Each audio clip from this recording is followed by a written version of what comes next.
En esta unidad se hablará sobre la evaluación del estado de salud del paciente, el manejo del paciente previo a la extracción, la programación y las consideraciones en el manejo del paciente con respecto al riesgo quirúrgico.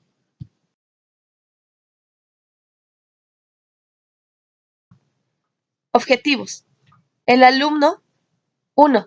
Elaborará un plan de tratamiento basado en la valoración preoperatoria de los pacientes programados para extracción dental. 2. Identificará los padecimientos que requieran tratamiento por otros especialistas, tanto médicos como odontológicos, antes de la extracción. 3. Elegirá los fármacos que debe de suspender, administrar, continuar y o prescribir a los pacientes antes y después de la extracción dental. 4. Aplicará el protocolo de atención quirúrgica a todos y cada uno de los pacientes sometidos a procedimientos de extracción dental. 5. Reconocerá la importancia de la autorización válidamente informada. 6. Aplicará los conocimientos de las enfermedades sistémicas para brindarle seguridad durante el tratamiento quirúrgico.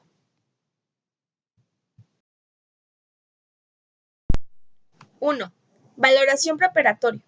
La correcta evaluación preoperatoria nos marcará las dificultades que pueden hallarse o las complicaciones que pueden ocurrir, y es por tanto la base del éxito en una técnica de extracción dental o cualquier otro acto quirúrgico.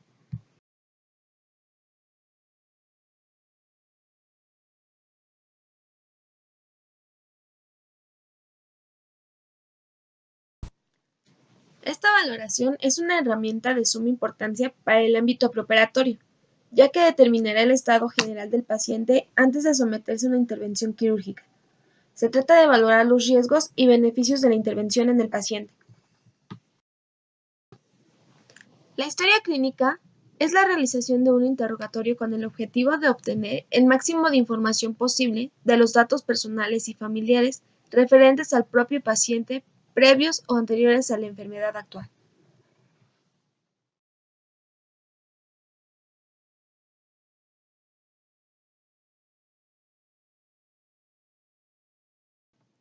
La historia clínica comprenderá ficha de identificación, el cual contiene el nombre, apellidos, edad, sexo, lugar de nacimiento, actividad profesional, dirección y número telefónico del paciente. Padecimiento actual. Es la descripción de la enfermedad o proceso nosológico actual, siguiendo un orden cronológico, dejando al paciente que se extiende en ello, tratando de intuir los datos de interés y procurando enseguida canalizar el interrogatorio con preguntas concretas que relacionan los signos y síntomas presentes.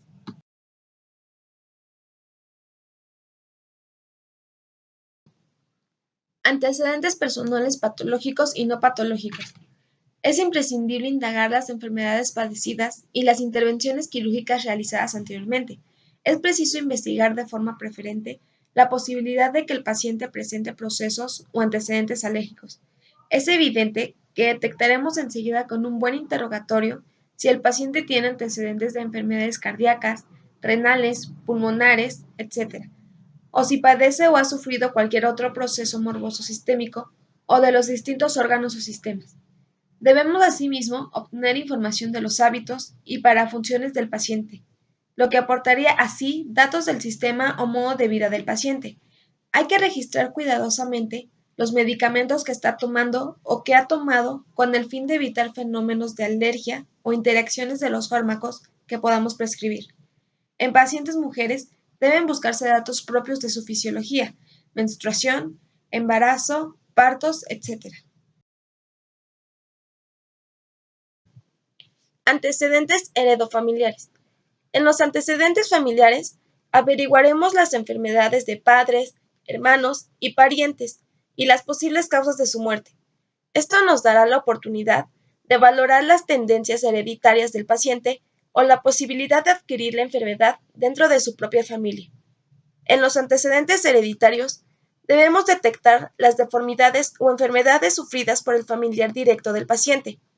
En algunos casos, debido a la naturaleza de la enfermedad actual, se necesita el consentimiento detallado del estado económico y emocional del paciente y de su ocupación o trabajo. Cuando hay alguna duda, debido a la historia obtenida, se debe consultar al médico de cabecera o al especialista que lo controla, a fin de valorar adecuadamente las condiciones físicas y psíquicas del paciente.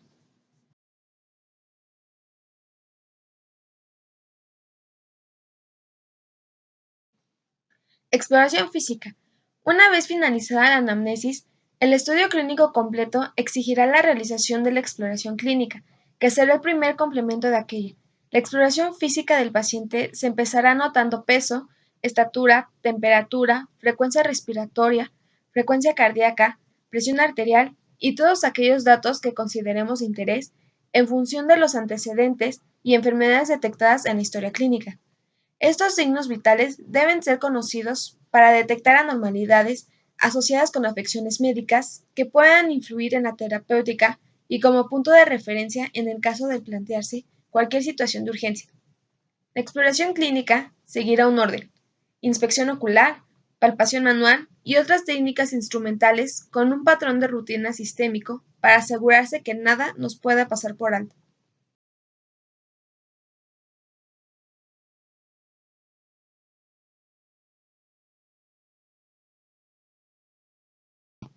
Exploración de cavidad bucal.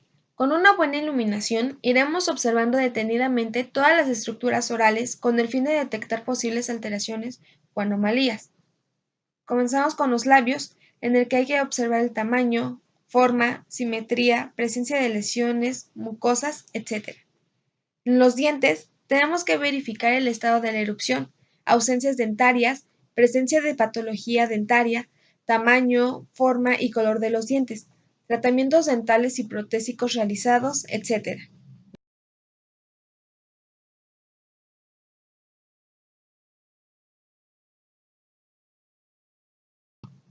De la encía y mucosa bucal exploraremos el color, la presencia de lesiones exofíticas o de cualquier otro tipo. En la lengua, observemos el tamaño, forma, color, presencia de las papilas, lesiones de la mucosa lingual, etc.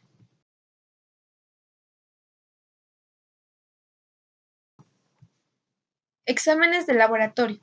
Los exámenes de laboratorio por sí solos no son diagnósticos, pero usados conjuntamente con la historia clínica y el examen clínico, aporta importante información sobre el estado del paciente. Los estudios de laboratorio que con más frecuencia se efectúan son biometría hemática, pruebas de hemostasia, examen general de orina, bioquímica sanguínea y estudios de electrolitos. 1. Biometría hemática. La biometría hemática es un estudio de laboratorio que mide las cantidades y características de los tres tipos de cuerpos que normalmente se encuentran en la sangre, que son 1. Leucocitos. Combaten las infecciones. Estas cantidades van de las 4.500 a 11.000 células por microlitro. 2. Eritrocitos, que transportan oxígeno y eliminan productos de desecho. Encontramos 4.2 a 5.4 millones de células por microlitro en mujeres y 4.7 a 6.1 millones de células por microlitro en hombres. 3. Plaquetas, que detienen las hemorragias mediante la formación de coágulos.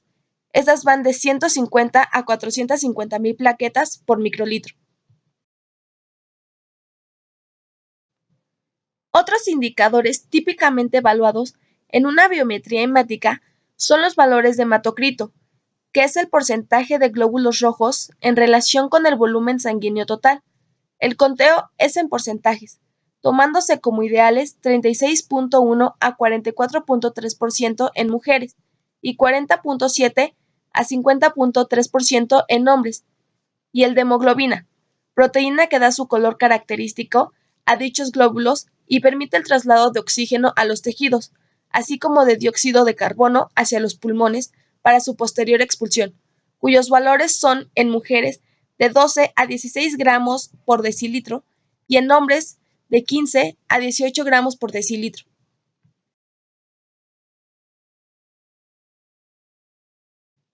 2. Pruebas de hemostasia. Determina el tiempo de coagulación de los pacientes. Estas pruebas incluyen tiempo de protrombina, tiempo de tromboplastina parcial y el índice normalizado internacional.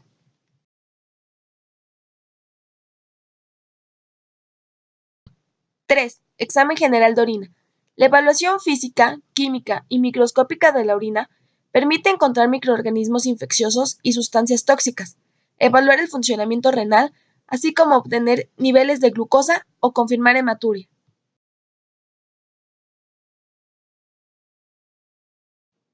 Cuatro. Bioquímica sanguínea. Es la medición y reporte de los componentes químicos disueltos en la sangre. El examen se denomina comúnmente análisis metabólico. Existen pruebas de 6, 12 o 24 elementos. El de 6 elementos es el básico. Algunos elementos que mide y sus valores son glucosa, de 80 a 110 miligramos por decilitro.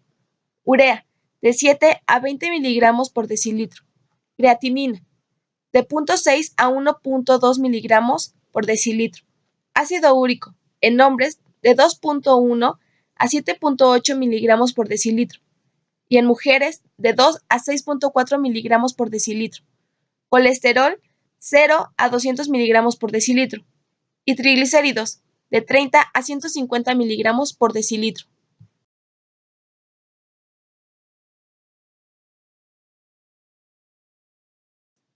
Estudios de imagen.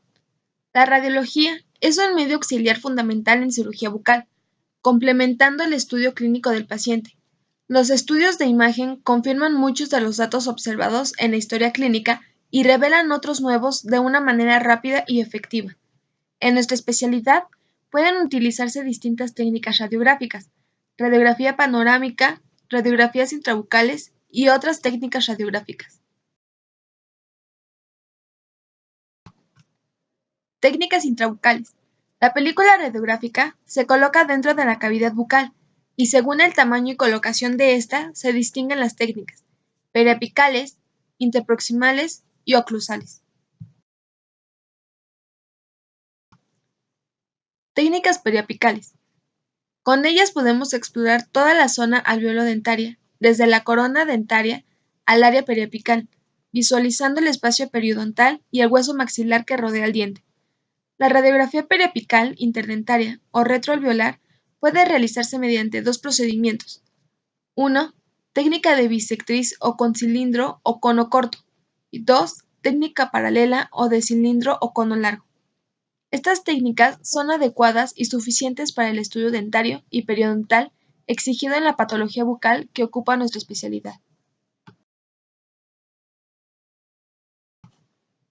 Radiografías de aleta mordible. Su utilidad está prácticamente limitada a estudios sistemáticos y de exploración de caries y de otras enfermedades dentarias, y también de la enfermedad periodontal.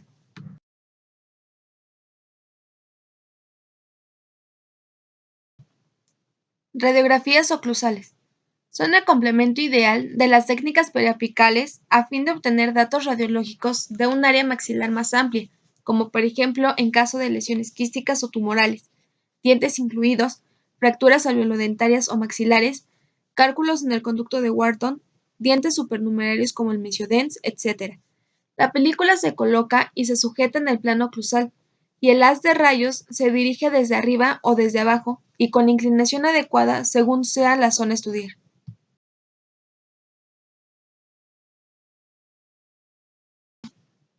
Técnicas extrabucales. Las radiografías extraorales son aquellas proyecciones de la región orofacial con películas colocadas fuera de la boca. El nombre de cada técnica dependerá del sentido que tenga el rayo central con respecto a la estructura anatómica a radiar. Frontales. Proyección de Town, anteroposterior. Occipito frontoplaca, posterior-anterior. Occipito mentoplaca, posterior-anterior. Proyección de Waters de senos maxilares o nasomentoplaca, posterior-anterior. Oblicuo frontales. Proyección oblicuo frontal de mandíbula. Laterales. Proyección lateral pura. Proyección inferior oblicua o mandibular lateroblicua. Proyección lateroposterior oblicua. Proyección laterovertical. Verticales. Proyección de Hertz o vértex, mentoplaca. Radiografía panorámica u ortopantomografía. Consigue una visión completa de la maxila, la mandíbula y de todos los dientes en una sola placa radiográfica. Tomografía. La tomografía es una exploración de rayos X que produce imágenes detalladas de cortes axiales del cuerpo. La tomografía en odontología es una herramienta muy útil para realizar diagnósticos, ya que permite una visualización más detallada de aquello que no podemos observar en una radiografía regular ni panorámica, al ser estas imágenes en 2 dimensiones. Esta característica le permite al profesional hacer un análisis más profundo tanto de las estructuras dentales como óseas, ya que su visualización se vuelve sumamente clara, aparte de la gran ventaja que representa el hecho de poder acercar y girar a conveniencia las imágenes con mayor calidad en la definición.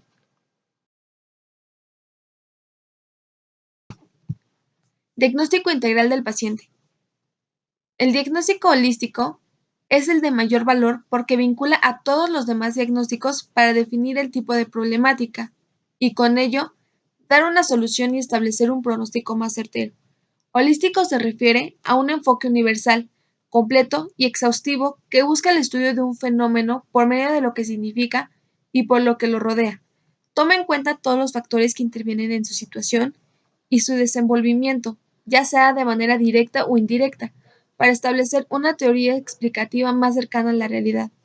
El tratamiento no debe perder de vista sus conclusiones, o de lo contrario sus resultados se limitarán al alivio momentáneo del problema. Para llegar al diagnóstico final, primero debe existir una hipótesis diagnóstica, la cual será planteada por el clínico basado en la anamnesis y en el examen físico. Esta hipótesis definirá si el clínico solicita exámenes complementarios o interconsultas, las cuales podrán modificar o respaldar la hipótesis, para así realizar el diagnóstico final y plantear un plan de tratamiento.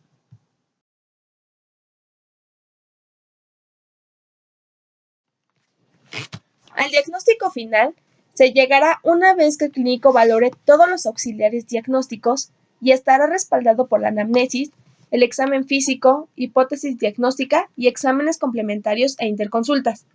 Ejemplos aplicados a exodoncia. Caries de cuarto grado con necrosis pulpar y destrucción coronal avanzada en el diente 26. Enfermedad periodontal con movilidad dental grado 3 que involucra los dientes 41, 42, 43, 31, 32 y 33. Ameloblastoma que involucra el diente 18. Fractura radicular vertical del diente 21.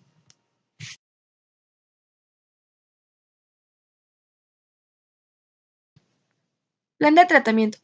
El plan de tratamiento es la propuesta de resolución en forma integral de los problemas de salud bucal identificados durante el proceso de diagnóstico, el cual debe plantearse de manera secuencial, lógica y ordenada, tomando en consideración todos los aspectos multidisciplinarios, con el objetivo de recuperar y mantener la salud bucal.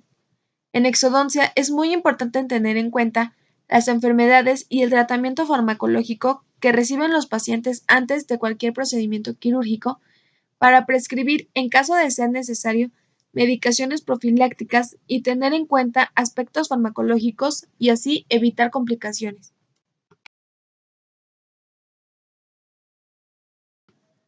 En función de los estudios anteriores, se debe desarrollar un plan adecuado a las características generales y locales del caso. Hay que tener en cuenta el tipo de hueso en cuanto a calidad y cantidad. Evaluar el compromiso con estructuras anatómicas vecinas como el nervio dentario inferior o el seno maxilar. Determinar la presencia de lesiones tumorales o quísticas asociadas o no. Y el tipo de anestésico a utilizar. Pronóstico. Es el juicio previo que se forma el profesional acerca del curso, duración y resultado final, favorable o no, de la enfermedad del paciente. El pronóstico puede ser de 3 tipos. Favorable. Cuando el pronóstico es favorable, no hay ningún problema. Se debe decir sin esperar la pregunta de los pacientes. Desfavorable. Cuando quedarán secuelas o sobre todo si es fatal o se acompaña de sufrimientos prolongados. Reservado. Indica que en una enfermedad o lesión traumática pueden aparecer situaciones imprevisibles que modifiquen su gravedad.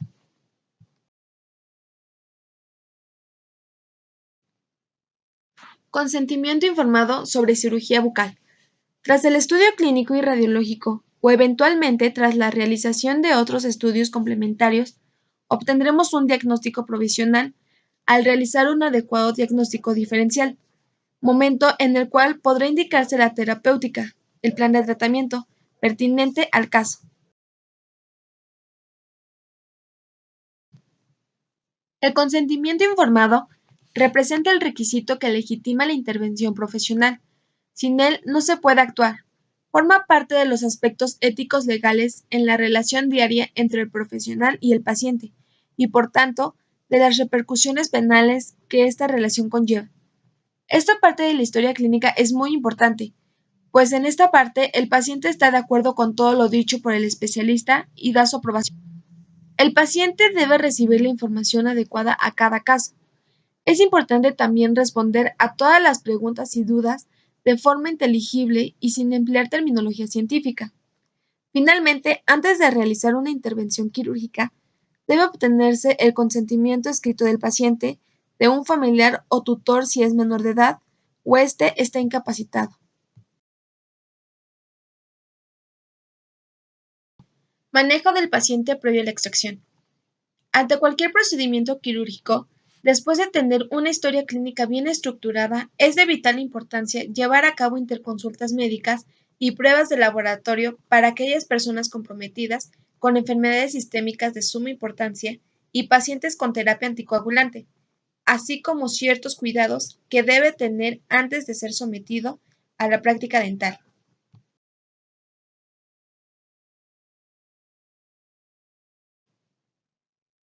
Interconsulta y control con especialistas médicos de pacientes con enfermedades sistémicas. La interconsulta consiste en la comunicación entre dos personas con diferentes áreas de experiencia. En el caso de la atención primaria, en salud es una interacción docente-asistencial entre el médico de familia que requiere asesoría y el especialista que lo aporta. Su objetivo es aumentar el nivel de competencia del odontólogo, así como dar atención óptima al problema de salud que presenta un paciente.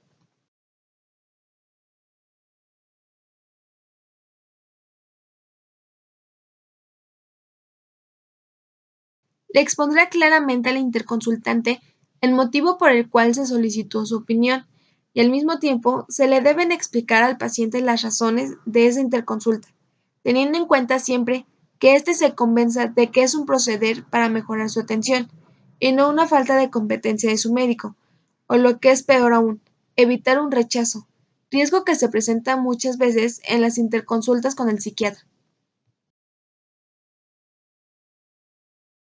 Formato de interconsulta. Es un formato que deberá constar de dos secciones. La solicitud de la interconsulta. Debe contener datos de filiación del paciente, breve resumen de enfermedad actual y examen clínico, motivo de la interconsulta, diagnóstico presuntivo, fecha y hora de la solicitud, nombres y apellidos y firmas del profesional solicitante. El informe de interconsulta, que debe tener la descripción de los hallazgos, exámenes y procedimientos realizados, diagnósticos, pronóstico, tratamiento y recomendaciones, nombres y apellidos, cargo y firma del profesional que realice la atención, fecha y hora de la respuesta. Las enfermedades sistémicas de relevancia que necesitan una interconsulta son hipertensión arterial, cardiopatía isquémica, insuficiencia cardíaca, diabetes, insuficiencia renal, pacientes con alguna enfermedad hemorrágica o que tomen anticoagulantes. Protocolo de atención en pacientes con terapia anticoagulante. Las intervenciones de cirugía oral, incluso una extracción dental simple, pueden ser objeto de complicaciones inmediatas desde un punto de vista hemorrágico para el profesional que interviene sobre pacientes en tratamiento con anticoagulantes orales. La identificación de pacientes que puedan ser propensos a la hemorragia oral requiere información del historial médico específico y el uso adecuado de las pruebas de laboratorio.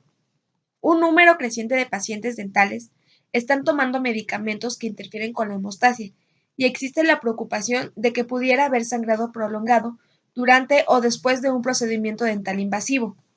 El manejo de un paciente en riesgo de sangrado de medicamentos como la warfarina o aspirina implica una cuidadosa historia médica, el examen de las pruebas específicas del laboratorio y tal vez una discusión con el médico del paciente.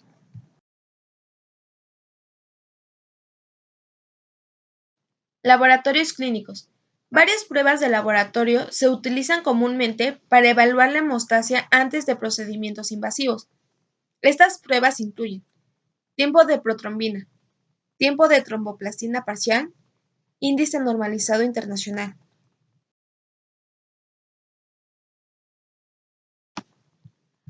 Tiempo de protrombina. Mide el tiempo que tarda en formarse un coágulo en una muestra de sangre. Mide la vía extrínseca. Sus valores oscilan entre 12 y 14 segundos. La variación en más o menos de 2 segundos y medio se considera normal. Tiempo de tromboplastina parcial. Mide la vía intrínseca de la coagulación. Este es de 25 a 35 segundos. La variación en más o menos de 2 segundos y medio se considera normal. Índice normalizado internacional. Es la prueba estandarizada del tiempo de protrombina que mide la coagulación de la sangre. El tiempo de protrombina ha resultado ser inexacto y variable. Las cifras de protrombina obtenidas en distintos laboratorios son poco comparables.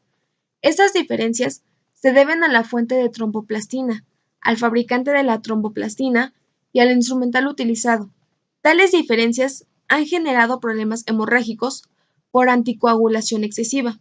Por tanto, es difícil interpretar los resultados de un tiempo de protrombina sin conocer su expresión sobre el INR. El INR es el cociente entre el tiempo de protrombina del paciente y un tiempo de protrombina control, y esta fracción elevada a un exponente ISI, donde ISI, o índice de sensibilidad internacional, es una variable dependiente del tipo y lote de tromboplastina, que facilita el fabricante y que compara su respuesta con la de tromboplastina de referencia facilitada por la OMS. Sus valores normales oscilan entre 0.9 y 1.15 segundos. Protocolo de profilaxis antibiótica, indicaciones y esquemas. Es un hecho demostrado la existencia de bacteremia transitoria en todo paciente sometido a una manipulación de las superficies mucosas colonizados por bacterias, como es el caso de la cavidad oral, el tracto genitourinario o el aparato digestivo. El grado de bacteremia suele ser proporcional al traumatismo producido y al número de microorganismos colonizadores. Todo procedimiento en cavidad bucal que produzca sangrado estará causando un paso de bacterias al torrente circulatorio en mayor o menor medida, por lo que en un acto quirúrgico, como una extracción dental, se recurrirá a una terapéutica previa. La finalidad de una premedicación antiinfecciosa consiste en la administración de un antibiótico durante el preoperatorio con el fin de prevenir complicaciones infecciosas durante el postoperatorio. Este proceso se lleva a cabo unos cuantos días antes de la intervención y se prolonga hasta el periodo postoperatorio. Si es un paciente sano, en algunos casos puntuales se podría evitar esta premedicación. Sin embargo, no podemos obviar esta terapéutica en pacientes inmunosuprimidos, con cardiopatías, nefropatías, pacientes de la tercera edad o cuando sean tratamientos de mayor complejidad.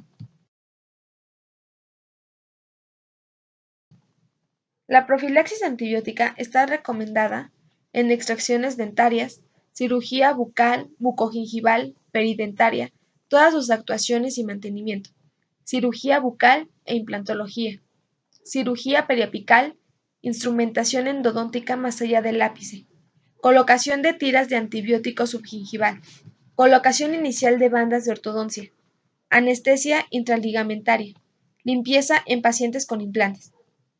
No se recomienda en odontología restauradora, anestesia infiltrativa, endodoncia, colocación de dique de goma, remoción de puntos de sutura, colocación de prótesis removible, toma de impresiones, radiología intrabucal, ajustes de ortodoncia. Condiciones cardiovasculares.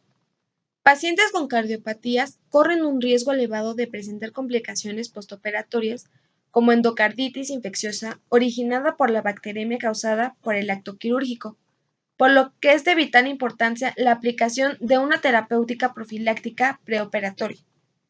Los problemas cardíacos que con más frecuencia tienen relación con la cirugía bucal comprenden coronopatías, angina de pecho, infarto al miocardio, trastornos del ritmo cardíaco, arritmias, disritmias, insuficiencia cardíaca congestiva, valvulopatías, enfermedad cardíaca valvular, endocarditis infecciosa.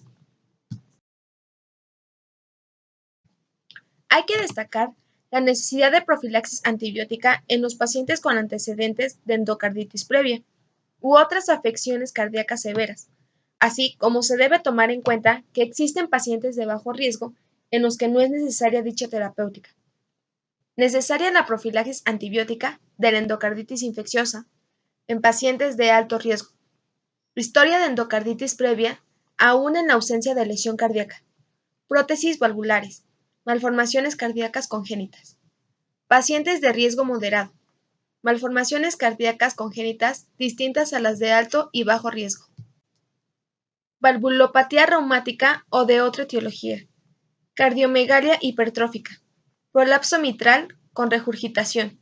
Los 6 meses posteriores a una corrección quirúrgica de comunicación septal interauricular, comunicación interventricular, conducto arterioso.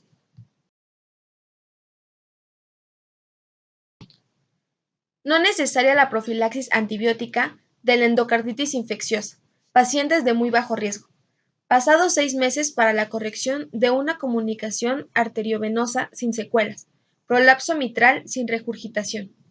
Portadores de bypass coronario, soplos funcionales, antecedentes de fiebre reumática sin disfunción vulvar, portadores de marcapasos y desfibriladores, defecto septal auricular secundario aislado.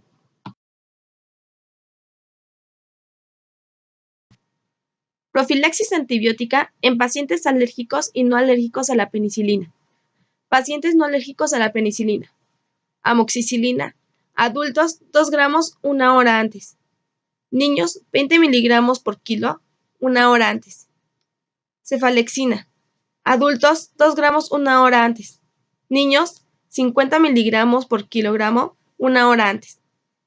Claritromicina. Adultos 500 miligramos 1 hora antes. Niños 15 miligramos por kilo 1 hora antes. Pacientes alérgicos a la penicilina. Clindamicina. Adultos 600 miligramos 1 hora antes. Niños 20 miligramos por kilo 1 hora antes. Condiciones renales. Los riñones cumplen funciones vitales en el organismo, como eliminación de toxinas y desechos metabólicos, regulación de la presión arterial, metabolismo del calcio, producción de glóbulos rojos, equilibrio de electrolitos y ácido base. Cuando el riñón falla en el cumplimiento de sus funciones, se dice que hay insuficiencia renal. El riñón puede presentar varios tipos de padecimientos, de origen obstructivo, como la litiasis renal, o bien infeccioso, como la glomerulonefritis. En estos casos, aunque su tratamiento es necesario y se requiere un manejo en ocasiones urgente, su relación con la odontología es mínima o inexistente. Un enfermo renal compensado puede ser sometido a cualquier intervención de cirugía bucal. En cambio, ante un cuadro de insuficiencia renal aguda, debe actuarse de forma muy prudente y demorar el acto quirúrgico hasta que se desestabilice el problema renal. Debe tenerse en cuenta que los fármacos que administramos van a tardar en ser depurados. Hay que evitar en medida de lo posible fármacos que no sufren ningún tipo de degradación y que son excretados de forma inalterada por vía renal. Declaradamente nefrotóxicos, margen de seguridad estrecho. Habría que distinguir la insuficiencia renal según precisión o diálisis.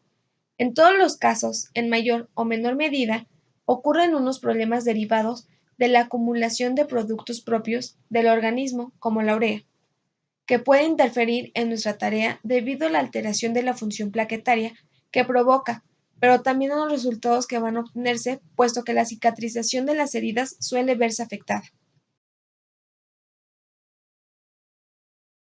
Condiciones de inmunosupresión. En todos estos pacientes se tendrá que hacer una profilaxis antibiótica y contemplar que la hemostasia puede estar también comprometida. Pacientes con SIDA. Algunos de los agentes retrovirales más utilizados son sidobudina, lidanosina, salcitabina, estabudina. Programación.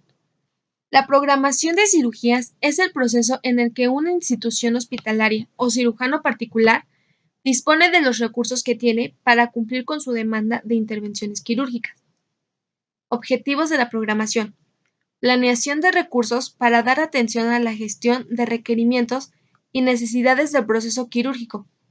Planear y definir directrices frente a manuales, guías de manejo, protocolos y procedimientos de cirugía. Coordinación y programación de cirugía en tiempo y forma. Coordinación administrativa del proceso quirúrgico, teniendo en cuenta el talento humano, recursos físicos, tecnológicos, materiales e insumos de acuerdo a la complejidad, prioridad del paciente y del procedimiento. Comprobar la disponibilidad y el uso de las instalaciones hospitalarias. Preparar al paciente tanto física como psicológicamente para la cirugía. Permitirle al paciente estar en un estado de salud lo más óptimo posible al momento de la intervención quirúrgica.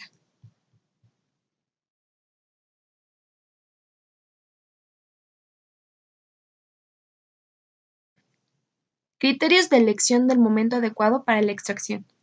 Los criterios para elegir el momento adecuado para realizar una extracción dental obedecerán casi en su totalidad al estado de salud del paciente. El momento adecuado para realizar la extracción será aquel en el que el paciente no cuente con ninguna contraindicación, local o sistémica, para realizar dicho procedimiento. Contraindicaciones sistémicas. Cardiopatías isquémicas o congestivas. Cardiopatías reumáticas. Terapia anticoagulante. Discrasias sanguíneas. Enfermedades hepáticas. Enfermedades endocrino-metabólicas. Enfermedades renales. Enfermedades de tiroides. Tratamiento con corticoides. Enfermedades psiquiátricas. Enfermedades neurológicas. Retraso mental severo o profundo. Embarazo en el tercer trimestre. Contraindicaciones locales. Infecciones agudas odontógenas sin indicación del uso de antibióticos 24 horas antes de realizar la extracción. Periodontitis, abscesos, celulitis. Infecciones agudas ocasionadas por el brote de un tercer molar semirretenido. Pericoronaritis. Infecciones agudas gingivales o de la mucosa bucal. Infecciones agudas del seno maxilar, sinusitis. Maxilares irradiados o dientes localizados en zona de tumores malignos sin criterio aún de tratamiento oncológico a realizar. Dientes cariados que permiten tratamiento conservador. Una vez descartados estos impedimentos y habiendo preparado al paciente, podremos determinar el momento adecuado de la extracción y entonces programar al paciente. Consideraciones de manejo del paciente con respecto al riesgo quirúrgico. Con fin de clasificar al paciente según su estado físico y al riesgo preoperatorio que representan, existen categorías propuestas por la ASA que clasifican en 5 categorías que van de los pacientes de menor riesgo preoperatorio a los de mayor riesgo. Clasificación del estado físico ASA. Categoría 1. Paciente sano. Categoría 2. Enfermedad sistémica leve. Ningún límite funcional. Categoría 3. Enfermedad sistémica grave. Limitación funcional. Categoría 4. Enfermedad sistémica grave. Amenaza vital. Categoría 5. Paciente moribundo. Como es de suponer, nuestros tratamientos odontológicos van dirigidos a individuos que se integran dentro de las 3 primeras categorías, pero no puede excluirse que muy ocasionalmente se tiene que practicar alguna exodoncia en un paciente perteneciente a las 2 últimas categorías.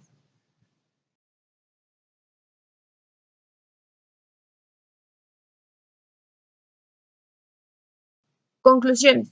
1. Ningún acto quirúrgico o de consultorio debe efectuarse sin antes haber realizado una historia clínica. 2. Una buena valoración preoperatoria garantizará el éxito al realizar una intervención quirúrgica. 3. El estudio clínico completo requiere de una conveniente exploración física del paciente. 4. Se indicarán estudios complementarios dependiendo de los descubrimientos durante la realización de la exploración clínica. 5. Los estudios de laboratorio son una herramienta fundamental en la orientación clínica, cuando no se tiene certeza sobre un diagnóstico. 6. se suscitará una serie de pruebas mucho más específicas guiadas a puntualizar la diagnosis. 7. Los estudios de imagen revelarán más datos encontrados durante la historia clínica de manera práctica. 8. Existen métodos radiográficos que servirán como método auxiliar para complementar el estudio clínico del paciente. 9. La ortopontomografía es la manera más completa de obtener una reproducción de todas las estructuras dentarias en una sola imagen. 10.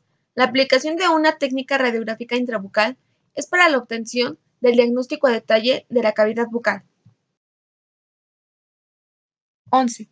Para la exploración del área alveolodentaria será de gran utilidad la técnica radiográfica periapical. 12. El objetivo de las radiografías de aleta mordible está establecido a la exploración de caries y algunas enfermedades tanto de dientes como del periodonto. 13. Para la localización amplia de diversas lesiones en el área de la maxila y la mandíbula, se requiere la toma de una radiografía oclusal. 14. Cuando se requiere tener datos radiográficos de áreas que se escapan de la técnica intraoral, es necesario la toma de placas extraorales. 15. Cuando el paciente tiene algún impedimento para la introducción de la película radiográfica en el área bucal, se recomienda la técnica extraoral. 16. En la cirugía bucal se utilizarán otras técnicas radiográficas especiales, solo cuando estén indicadas para la realización de estudios más específicos. 17. Las tomografías determinarán muchos tipos de patologías del área de la articulación temporomandibular y los senos paranasales.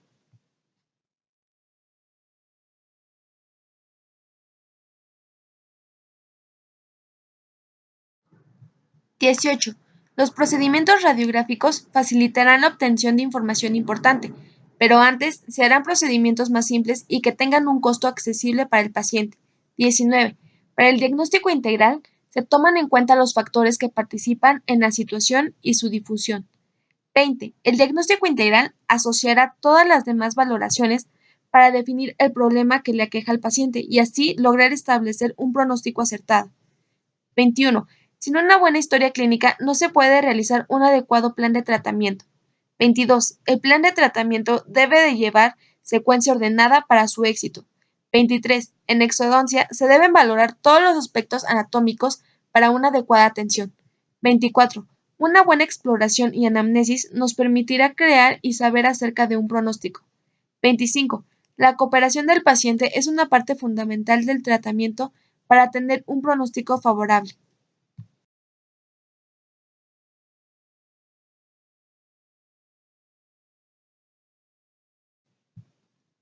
Veintiséis. Una buena extracción dental conlleva a una recuperación sin problemas de nuestro paciente. 27. La decisión de mantener o extraer un diente recae no solo en el clínico, sino también en el paciente, el cual debe conocer toda la información relacionada con las opciones terapéuticas, ventajas y desventajas, riesgos y pronóstico de cada uno de ellos, para así determinar en conjunto el plan de tratamiento. 28. Es importante recalcar que el consentimiento informado debe ser solicitado al paciente y que debe ser otorgado por el paciente o su representante legal para cada acto individual, médico o de investigación. 29. Es fundamental describir al paciente la información adecuada de forma clara y que se comprenda. 30. El consentimiento informado es una parte legal de la historia clínica sumamente importante, por lo tanto siempre debe venir incluido. 31. Es fundamental saber sobre aquellos pacientes con enfermedades sistémicas para prevenir complicaciones en la clínica. 32. La interconsulta es un requisito para aquellas personas con afecciones graves que se puedan complicar durante la cirugía.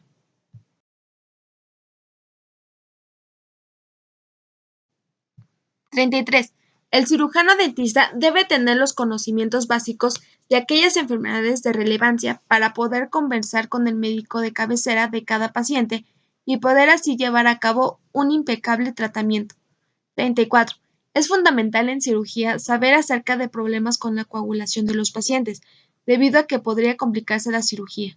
35. Es muy importante saber acerca de los medicamentos que actualmente toma nuestro paciente, pues estos pueden ser anticoagulantes, los cuales resultan peligrosos para la cirugía a realizar. 36. Tener conocimiento de las diversas patologías hemorrágicas es fundamental, ya que el profesional en todo momento activa el proceso hemostático en sus pacientes y puede llegar a descubrir alteraciones del mismo durante los procedimientos odontológicos quirúrgicos. 37. Antes de cualquier cirugía, es fundamental mandar al paciente a realizar pruebas hemostáticas para poder saber sus tiempos de coagulación y así prevenir una hemorragia o la formación de coágulos tempranos. 38. El odontólogo debe tener presente siempre cuáles son los tiempos normales de coagulación.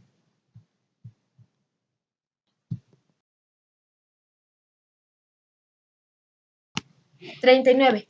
Los pacientes que no tengan un control de coagulación serán remitidos con un especialista por alguna necesidad de transfusión. 40. Control de la farmacología prescrita de forma pre- y postoperatoria, dado que ésta pueda alterar potenciando o restando actividad farmacológica a los ACO. 41. Todo procedimiento quirúrgico en cavidad oral conlleva un cierto grado de bacteremia transitoria. 42. Todo procedimiento que provoque sangrado en cavidad oral requerirá un proceso de profilaxis antibiótica en pacientes comprometidos o en procedimientos de mayor complejidad. 43. No es necesaria una terapéutica profiláctica en pacientes sanos, con buen estado general y un campo quirúrgico con escasa agresión. 44. Los pacientes con problemas cardíacos correrán un riesgo más elevado de presentar endocarditis infecciosa si no se lleva a cabo una terapéutica profiláctica preoperatoria. 45. Pacientes con insuficiencia renal no podrán ser sometidos a cirugía de ningún tipo. 46. Pacientes con nefropatía compensada podrán someterse a cualquier intervención de cirugía bucal. 47. Pacientes inmunosuprimidos deberán someterse a una terapéutica profiláctica que se extenderá hasta el postoperatorio.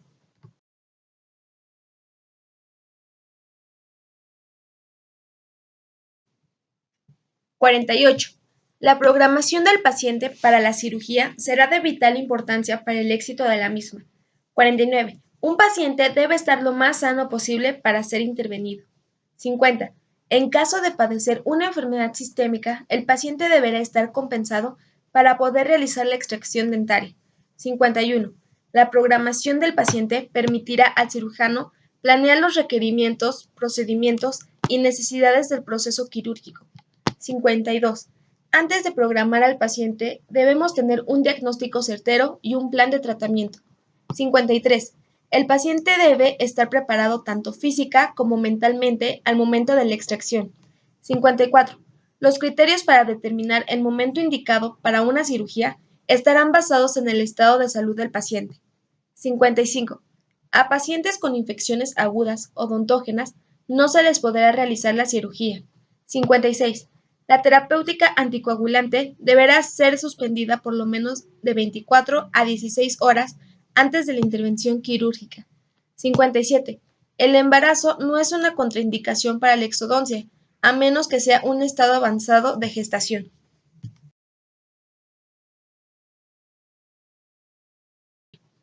58. Pacientes con VIH podrán ser atendidos siempre y cuando hayan llevado una terapéutica profiláctica sistemática previa. 59. Los tratamientos odontológicos van dirigidos a pacientes englobados en las tres primeras categorías ASA, aunque no quedan excluidas las otras dos categorías. 60. Pacientes englobados en las dos últimas categorías ASA están contraindicados para extracción. Pacientes con enfermedad sistémica grave, de amenaza vital y en estado agonizante.